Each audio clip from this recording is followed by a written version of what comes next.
আমাদের দেশের স্বাধীনতা, আমাদের জাতিসত্তা, আমাদের অখণ্ডতাকে রক্ষার প্রয়োজনে ওসমান হাদির মতো সংগ্রামী মৃত্যুজয়ী বীরের বেঁচে থাকা প্রয়োজন।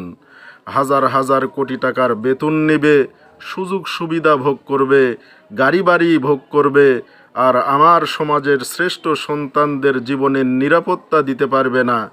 তাদের এ দেশে চাকরি করার কোনো অধিকার নেই।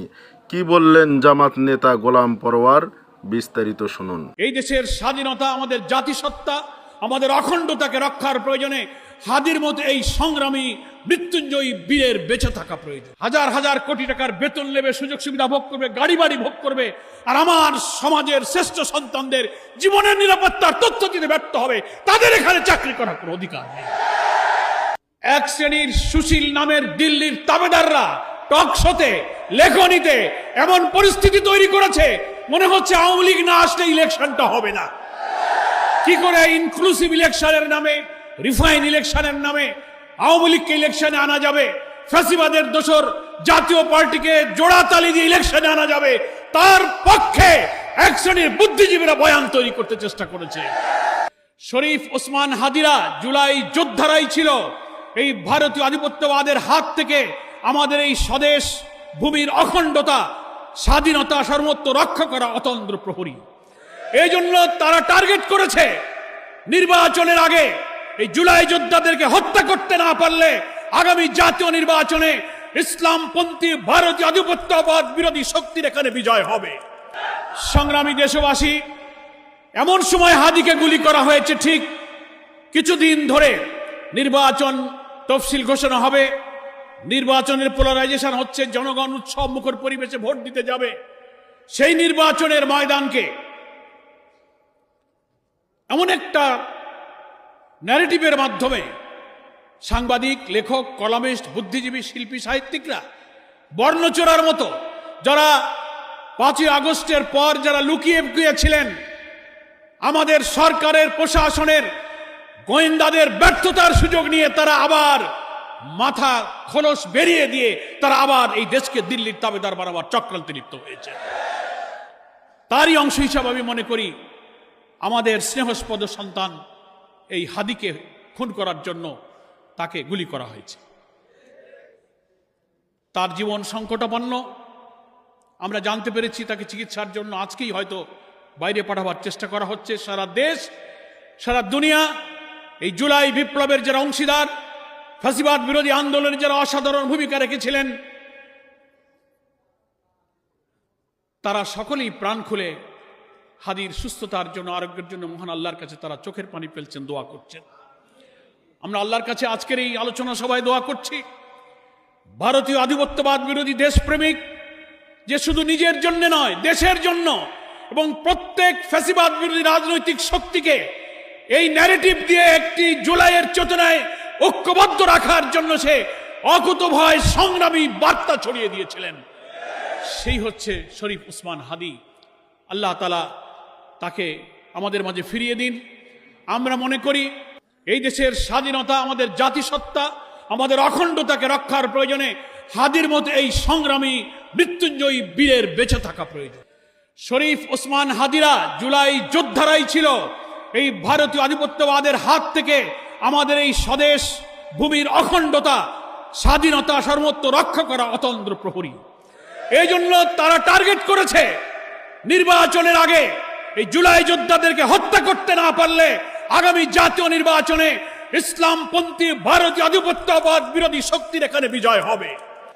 সেই বিজয়ের ঠেকাবার জন্য তারা আজকে এই সমস্ত জুলাই যোদ্ধা তরুণ সেনাপতিদেরকে তারা হত্যা করার টার্গেট করেছে।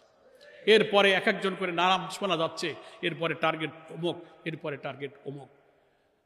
আমরা গতকালকে প্রধান উপদেষ্টার সাথে সাক্ষাৎ করে বলে এসেছি যে একটি দেশের ইন্টেলিজেন্স ফেলিওরের একটা মাত্রা থাকতে পারে। পিলখানা হত্যাকাণ্ডে প্রকৃত অপরাধীদের আপনি খুঁজে পেলেন না, শাপলা চত্বরের প্রকৃত হত্যাকারীদেরকে আপনি খুঁজে পেলেন না। এই সরকার যারা যখন ছিলেন তারা কেউই পান নাই। একটা হত্যাকাণ্ডের পরে প্রচুর তদন্ত, প্রচুর দৌড়াদৌড়ি, কিন্তু হত্যার আগে যে আলামত যখন পাওয়া যায়, ইনফরমেশন পাওয়া যায়, এই যে শরীফ ওসমান হাদি তার উপরে গুলি করার একদিন আগে 2 দিন আগের অনেকগুলো ভিডিও দেখেছেন না আপনারা? সে তার জীবনের উপরে হুমকি, নিরাপত্তাহীনতার কথা দিয়ে প্রকাশ্যে খোলামেলা কথা বলেছে যে আমাকে গুলি করা হতে পারে, আমি মরে যেতে পারি, মরে গেলে আমার কোনো দুঃখ নেই, কিন্তু সেই হত্যাকারীদের ধরে যেন বিচার করা হয়। শুনেছেন আপনারা এই ভিডিওগুলো? আমার বাচ্চাটাকে তোমরা একটু দেখে রেখো। একটা জুলাই যুদ্ধে যখন তার জীবনের উপরে এরকম হুমকি, এত নিরাপত্তাহীনতার তথ্য পেশ করতে পারে, যাকে সারা বাংলাদেশ চেনে, গোয়েন্দারা চেনে, সরকার চেনে, ইন্টেলিজেন্স চেনে, সেই লোকটা এই কথা বলার পর তার নিরাপত্তার জন্য সরকার কি ব্যবস্থা করেছে? আমরা কালকে প্রধান উপদেষ্টাকে জিজ্ঞাসা করেছি যে আপনার অনেক সংস্থা আছে, অনেক এজেন্সি আছে, আপনি প্রশ্ন করেন, এই তথ্য প্রকাশ হওয়ার পর এটা মিডিয়াতে এসেছে, সোশ্যাল মিডিয়াতে এসেছে, তার নিরাপত্তার জন্য সরকার একটা ব্যবস্থাও গ্রহণ করেনি এবং প্রকৃত খুনিদের এখনো ধরা যাচ্ছে না। নানান গুঞ্জরণ, একবার এদিকে ব্লেম গেম দিয়ে এদিকে ওদিকে ঠেলে দেওয়া হচ্ছে। তার অর্থ হচ্ছে যে সমস্ত বুদ্ধিজীবী, সাহিত্যিক, সাংবাদিক, কবিরা সোশ্যাল মিডিয়া, বিভিন্ন কর্পোরেট হাউসে বসে, টেলিভিশনে, টক শোতে আগামী জাতীয় নির্বাচনের আগে বাংলাদেশের রাজনীতিকে আবার ভারতের কোর্টে ফেলে দিতে চান, এ সব কিছুই তাদের ষড়যন্ত্রের অংশ। আপনারা আর একটা সোশ্যাল মিডিয়াতে তথ্য দেখেছেন, সাংবাদিক জুলকারনাইন সাহেবের পক্ষ থেকে প্রচার করা হয়েছে, টেলিগ্রাম একটা ইন্টারনাল কনফারেন্স হচ্ছে, সেখানে অনেক আওয়ামী লীগের দেশি বিদেশি নেতারা, সেখানে বক্তব্য বলা হচ্ছে, পরামর্শ হচ্ছে, এদেশের আওয়ামী লীগকে অভয় দেওয়া হচ্ছে যে তোমরা বেশি টেনশন করবে না, যা করবার আমরা করে দিচ্ছি। 11 তারিখ থেকে লোক ঢুকে যাবে, আমরা লাইসেন্স পেয়ে গেছি, সশস্ত্র লোক ঢুকছে, চট্টগ্রাম, ঢাকা অ্যাকশন হবে, প্রয়োজনে পরে খুলনাতে যাওয়া হবে। শুনেছেন আপনারা সেগুলো? আমরা সেগুলো প্রধান উপদেষ্টাকে বলেছি। আন্তর্জাতিক একটা মিডিয়া, আল জাজিরার সাংবাদিকের পাঠানো এই টেলিগ্রাম মিটিং এর সাথে কারা জড়িত ছিল, কারা ছিল, তথ্য প্রযুক্তির এই চরম উৎকর্ষতার যুগে এই তথ্য বের করা কোনো কঠিন কাজ নয়। 11 তারিখে তারা বলেছে, 12 তারিখে হাদি কিন্তু শুট হয়েছে। কি দেখেছেন আপনারা? এরপরে কি টার্গেট আছে? এত কিছু পাওয়ার পরও যে দেশের গোয়েন্দা সংস্থা হাজার হাজার কোটি টাকার বেতন নেবে, সুযোগ সুবিধা ভোগ করবে, গাড়ি বাড়ি ভোগ করবে, আর আমার সমাজের শ্রেষ্ঠ সন্তানদের জীবনের নিরাপত্তার তথ্য দিতে ব্যর্থ হবে, তাদের এখানে চাকরি করার কোনো অধিকার নেই। আমরা প্রধান উপদেষ্টাকে বলেছি, এগুলো খুঁজে বের করুন, গ্রেফতার করুন এবং খুনিদেরকে ডেকে আপনারা রিমান্ডে এনে এর প্রকৃত তথ্য বের করে শাস্তির ব্যবস্থা করুন, বিচারের আওতায় আনুন। তা না হলে আমাদের কারোর জীবনের নিরাপত্তা থাকবে না। আগামী নির্বাচনে 300 আসনে যারা প্রার্থী হবে তাদের জীবনও তো ঝুঁকির মধ্যে পড়েছে, নাকি বলেন? সেজন্য আমরা সরকারের কাছে বলবো, সরকারের যারা ল এনফোর্সিং এজেন্সি আছে তাদেরকে বলবো, যারা ইন্টেলিজেন্সের অনেক সংস্থা, আপনার এনএসআই আছেন, ডিজিএফআই আছেন, ডিবি আছেন, এসবি আছেন, প্রচুর ইন্টেলিজেন্সের ব্যবস্থা আছে। আমরা শুনি কি এক মহা কাজ কারবার, আপনাদের কত যন্ত্রপাতি রাশিয়া, ইউরোপ, আমেরিকা থেকে আনেন আধুনিক, লাভ কি? এগুলো অনেক কি করলেন এ পর্যন্ত? আপনি দেখান স্বাধীনতার 54 বছরে আপনারা কোন সরকারি তার এই গোয়েন্দা কার্যক্রম, অত্যাধুনিক ইনস্ট্রুমেন্ট, হাতিয়ার, ইকুইপমেন্ট, লজিস্টিক সাপোর্ট ব্যবহার করে জাতির নিরাপত্তা একটা দায়িত্ব আপনারা পালন করতে পারেন? কি করতে পেরেছেন? আওয়ামী 16-17 বছরে খুনি হাসিনা, ফ্যাসিস্ট হাসিনা, এইসব গোয়েন্দাবাজির হাজার হাজার কোটি টাকা নাজান প্রজেক্ট এনে ইসলামপন্থী আলেম ওলামা, পীর, মাশায়েখ, দিনদার, স্কলার, ইয়াং তরুণ ছেলেদেরকে ধরে নিয়ে জঙ্গি বানিয়ে তাদেরকে আটকে রেখে তাদেরকে আপনারা হত্যা করেছেন। মিথ্যা ভুয়া গোয়েন্দা প্রতিবেদন দিয়ে নিরীহ নিরপরাধ ছেলেদেরকে জঙ্গি সাজিয়ে তাদেরকে ক্রস ফায়ারে দিয়েছেন। এই গোয়েন্দা, এই প্রশাসন আমরা চাই না। সংগ্রামী ভাইরা আমার, আমি আপনাদের কাছে এই কথাটা বলে শেষ করতে চাই যে আজকে সময় এসেছে আমাদের এই হাদিদের জীবনের নিরাপত্তা সংরক্ষণ, আমাদের স্বাধীনতা সার্বভৌমত্বের সংরক্ষণ এবং ভারতের জনগণের প্রতি আমাদের কোনো আক্রোশ নেই। আমাদের বিশাল প্রতিবেশী দেশ, দুনিয়ার কোন দেশ তার প্রতিবেশীর সাথে নিষ্প্রয়োজন কোনো শত্রুতা রক্ষা করা, কোনো শত্রুতা নিয়ে চলা। তবে ভারতের যারা সরকার, সাম্প্রদায়িক হিন্দুত্ববাদী সরকার যারা ক্ষমতায় এখন আছেন, বারবার যারা এসেছেন, তারাই এদেশের স্বাধীন সত্তাকে বিকিয়ে দিয়ে এদেশের ইসলামী মূল্যবোধ ধ্বংসের জন্য তারা বারবার এদেশের মানুষের উপরে হত্যার ষড়যন্ত্র চাপিয়ে দিয়েছেন। আপনারা বর্ডার কিলিং করেছেন, আমাদের পানি সমস্যা, আমাদের নদীর সমস্যা, আপনারা ফেলানির মতো কাঁটাতারে ঝুলিয়ে রেখে এই দেশের মানুষকে হত্যা করা, আমাদের ট্রানজিট, আমাদের ট্রেড ব্যালেন্স সবকিছুকে পরিকল্পিতভাবে আপনারা ধ্বংস করেছেন। আমরা সম্পর্ক চাই, কিন্তু সেই সম্পর্ক চাই ন্যায্যতা এবং সমতার ভিত্তিতে। বিগ ব্রাদারলি অ্যাটিটিউড নিয়ে আপনি আমাদেরকে শাসন করবেন। আপনি যেমন স্বাধীন, আমরাও বাংলাদেশ একটি স্বাধীন দেশ। আমাদের পররাষ্ট্রনীতি, আমাদের অর্থনীতি, রাজনীতি, আমরা স্বাধীন হব। আমার দেশে কে নির্বাচনে যাবে আর যাবে না, কে সরকার গঠন করবে আর করবে না, that is up to me. এটা আমাদের দেশের জনগণের ব্যাপার। আপনি ওখান থেকে এসে পররাষ্ট্র প্রতিমন্ত্রী, পররাষ্ট্র সচিব, এক এক সময় এক এক গোয়েন্দা এসে সফর করে বলবেন যে আপনারা নির্বাচনে যান, তা না হলে কিন্তু মৌলবাদরা ক্ষমতায় চলে যাবে। এই কথা বলার অধিকার কোনো দেশের নেই।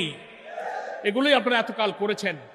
আজকে যখন একটা অবাধ, নিরপেক্ষ, স্বচ্ছ নির্বাচনের জন্য জাতি প্রস্তুত হচ্ছে, সবাই আমরা মিলে সহযোগিতা করছি, এটা এখন তাদের গাত্রদাহ তো হবেই। স্বচ্ছ নিরপেক্ষ বিচারে ফ্যাসিস্ট খুনি হাসিনার ফাঁসির দণ্ড হয়ে যাওয়ার পরে পলাতক মৃত্যুদণ্ড প্রাপ্তি আসামিকে যারা আশ্রয় দিতে পারে, তারা এই দেশের কখনো কল্যাণ করতে পারে না। আন্তর্জাতিকভাবে ইন্টারপোলের রেড অ্যালার্ট জারি করা হয়েছে, সব আসামিরা আপনার দিল্লি, কলকাতায় ঘুরে বেড়াচ্ছে। আপনি কিসের কল্যাণ চান? আপনি যদি কোনো আন্তর্জাতিক কোনো কনভেনশন, জেনেভা কনভেনশন, আন্তর্জাতিক আইন, সবকিছু জাতিসংঘের সনদের প্রতি শ্রদ্ধা থাকে, এই দেশের সহস্রাধিক মানুষকে যারা হত্যা করেছে, 40,000 লোককে যারা ক্ষতবিক্ষত করেছে, সেই চিহ্নিত প্রমাণিত আদালতের সেই অপরাধী ফাঁসির আসামিকে আপনি জাতির সামনে সোপর্দ করেন, আইনে সোপর্দ করে প্রমাণ করেন যে আপনি আন্তর্জাতিক আইন মানেন। ন্যায্যতার ভিত্তিতে আমরা আমাদের সব প্রতিবেশীর সাথে সম্পর্ক রাখব। কিন্তু আপনি যা করছেন, সারা দুনিয়ার কোন আন্তর্জাতিক সংস্থা এবং কোন দেশ, কোন বিবেকবান জাতি এই সম্পর্ককে কখনো ন্যায্য এবং সমতার সম্পর্ক মনে করে না। এ সম্পর্ক হচ্ছে আপনি একটি জাতিকে, একটি স্বাধীন দেশকে পদানত করে গোলামীর জাতি দিয়ে আপনি বসবাস করিয়ে আপনি আমাদেরকে শাসন করবেন, আমরা আপনার সেবাদাস হব ইনশাআল্লাহ। সকল পরাশক্তির রক্তচক্ষুকে এড়িয়ে যখন ফ্যাসিস্টকে আমরা পালিয়ে যেতে বাধ্য করেছি, দুনিয়ার কোন শক্তি তাকে রাখতে পারেনি। আগামী দিনের নতুন বাংলাদেশ গড়ার এই স্বপ্ন কেউ ইনশাল্লাহ ব্যর্থ করতে পারবে না। বাংলাদেশের 18 কোটি মানুষ একটি অবাধ, সুষ্ঠু, নিরপেক্ষ নির্বাচনের মধ্য দিয়ে বাংলাদেশ জামাত ইসলামীর সংগ্রামী আমির ডাক্তার শফিকুর রহমান জাতিসত্তা রক্ষায়, নতুন দেশ নির্মাণে যে জাতীয় ঐক্যের ডাক দিয়েছেন, সেই ডাকে জাতি আজ ঐক্যবদ্ধ হয়েছে। গ্রামে গ্রামে নতুন বাংলাদেশ গড়ার জন্য জোয়ার তৈরি হয়েছে। সেই জোয়ারে সামিল হওয়ার জন্য আমি বাংলাদেশের মানুষের প্রতি আহ্বান জানাই। আমাদের প্রিয় সন্তান তুল্য শরীফ ওসমান হাদির খুনিদেরকে অবিলম্বে খুঁজে বের করে আইনের আওতায় আনতে হবে, তার সুচিকিৎসা করতে হবে।